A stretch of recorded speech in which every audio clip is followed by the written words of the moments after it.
बिस्मिल्लाहिर्रहमानिर्रहीम। हज़रत आमना रज़ी अल्लाह तआला ने बयान फरमांदियां ने कि जो मेरे बतन दे विच बच्चा आया, मेरे पेट च बच्चा आया, यानी कि मुहम्मद सल्लल्लाहु अलैहि वसल्लम तशरीफ लैके आए तो आमना रज़ी अल्लाह तआला ने फरमांदियां ने कि मेरे बतन विचों खुशबू आउण लग पई। ज्यों ज्यों विलादत का वक्त करीब आउंदा गया ना, मेरी खुशबू तेज़ हुंदी गई। खुशबुआं दे हुल्ले आउण लग पे, इन्नी खुशबू आउण लग पई हत्ता कि पूरे मक्के शहर दे विच मेरी खुशबू की मशहूरी हो गई और मेरी सहेलियां तक भी गल पहुँच गई। तो आमना रज़ी अल्लाह तआला ने फरमांदियां ने जो मेरी सहेलियां तक गल पहुँची तो वह मेरे को आईयां पुछण वास्ते कि आमना पता लगा है तू बड़ी प्यारी खुशबू लगानी है, तेरे जिसम चो बड़ी प्यारी खुशबू आउंदी है, तू कित्थों खुशबू लैके आउंदी है, तेनों कौन लिया के देंदा है?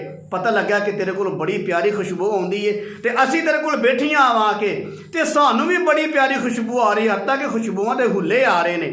गल टुरदियां टुरदियां ये गल पहुँच गई अब्दुल मुत्तलिब तक, मेरे कमली वाले दादा जान तक। जो उन्होंने तक गल पहुँची ना तो उन्होंने महसूस किया कि वाकई आमना रज़ी अल्लाह तआला अन्हा दे जिसम चो बड़ी प्यारी खुशबू आ रही है। तो अब्दुल मुत्तलिब ने अपनी बीवी नाल गल की कि अजकल आमना रज़ी अल्लाह तआला अन्हा दे चेहरे ते बड़ा एक रोब छाया है, माशाअल्लाह, बड़ा एक दबदबा छाया होया है। तो अब्दुल मुत्तलिब साहब ने अपनी बीवी नूं आख्या कि तेरी भी बहू लगती है तो तुसीं समझाओ इन्हों कि जो शोहर फौत हो जाना तो इन्नियां प्यारियां खुशबूआं नहीं लाईदियां, एडी अच्छी खुशबू इस्तेमाल नहीं करी दी। लोग महसूस करते हैं, लोग गल्लां करते हैं तो शोहर फौत हो जाए तो एडी जल्दी एडियां अच्छियां खुशबूआं इस्तेमाल नहीं करी दियां। तो अब्दुल मुत्तलिब की बीवी मोहतरमा कहन लगियां, मेरे कमली वाले दादी जान कहन लगियां कि दिल तो मेरा भी करता है कि मैं गल करा, लेकिन अजकल माशाअल्लाह आमना रज़ी अल्लाह तआला अन्हा दे चेहरे के उत्ते बड़ा रोब छाया होया है। उन्होंने भी गल ना की, आखिरकार अब्दुल मुत्तलिब नूं आप ही गल करनी पई।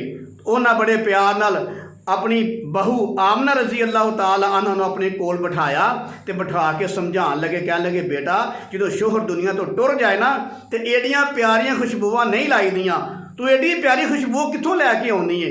इन्नी गल सुन के ना तो आमना रज़ी अल्लाह तआला अन्हा दी अखां चों अथरू आ गए, वो रोन लग पईयां, अपना चेहरा मुबारक थले करके ते रोन लग पईयां।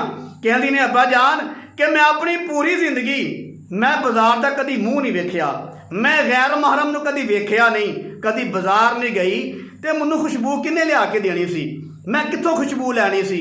तो फिर बाद चों आमना रज़ी अल्लाह तआला अन्हा कहन लगियां अगर तुसीं खुशबू के बारे पुछना चाहते हो ना तो तुहानूं मैं दसनी कि खुशबू क्यों आ रही है। तो अब्दुल मुत्तलिब कहन लगे हाँ बेटा दसो खुशबू क्यों आ रही है, की वजह बनी है। पूरे मक्के के अंदर खुशबू के चर्चे ने, हर घर विच खुशबू दी गल्लां हो रही ने कि अब्दुल मुत्तलिब की जिहड़ी बहू है ये बड़ी प्यारी खुशबू इस्तेमाल करती है। तो आमना रज़ी अल्लाह तआला अन्हा नाले रो रही ने, अपनी चादर मुबारक दे नाल अपने आंसू पूंजे तो चेहरा मुबारक उठा के कहन लगी अब्बा जान कि जदों दा ये बेटा मेरे बतन विच आया है, यानी कि मुहम्मद सल्लल्लाहु अलैहि वसल्लम जदों दा ये बच्चा मेरे बतन विच आया है तो उदों दियां ज्यों ज्यों विलादत का वक्त करीब आउंदा जा रहा है मेरे जिसम तो खुशबुआं के हुल्ले आ रहे हैं, मेरे जिसम तो खुशबुआं दी लिपटां निकलदियां ने, हत्ता कि जिथे मैं थुक नहीं आना उतों भी खुशबू आउंदी है। माशाअल्लाह सुभान अल्लाह, जिथे मैं थुक नहीं आना उतों भी खुशबुआं के हुल्ले आउंदे ने।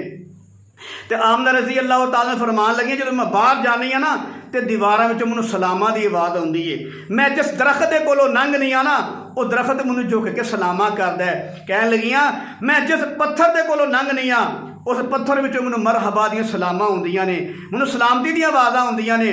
मैं जिस जगह बहनी हाँ उस जगह ते मैनूं खुशबुआं के हुल्ले आउंदे ने, हर वक्त मेरे जिसम तो खुशबुआं के हुल्ले उठते ने पे। फिर आमना रज़ी अल्लाह तआला फरमान लगियां कि जदों लोकी पानी भरन वास्ते जाते हैं तो मैं भी जानी हाँ तो फरमान लगियां कि लोकी एक डोल नूं कदी दो त्रै बंदे ला के डोल खिंचते हैं।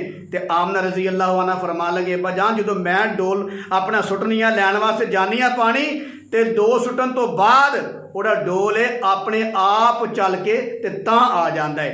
आमना रज़ी अल्लाह तआला ने फरमान लगियां कि मेरा डोल बगैर खिंचियों खुद ब खुद चल के तां आ जाता है। फिर फरमान लगी अब्बा जान जो मैं बाहर निकलनी है कदी धुप लगी होंदी है तो मेरे उत्ते बदली साया कर लेंदी है ਤੇ ਅਬਦੁਲ ਮੁਤਲਿਬ ਬੜੇ ਪਿਆਰ ਨਾਲ ਗੱਲਾਂ ਸੁਣਦੇ ਰਹੇ, ਬੜੇ ਮੁਹੱਬਤ ਨਾਲ ਗੱਲਾਂ ਸੁਣਦੇ ਰਹੇ ਤੇ ਨਾਲੇ ਬੜੇ ਹੈਰਾਨ ਹੋ ਰਹੇ ਕਿ ਇਹ ਕੈਸਾ ਮਾਮਲਾ ਚੱਲਦਾ ਪਿਆ।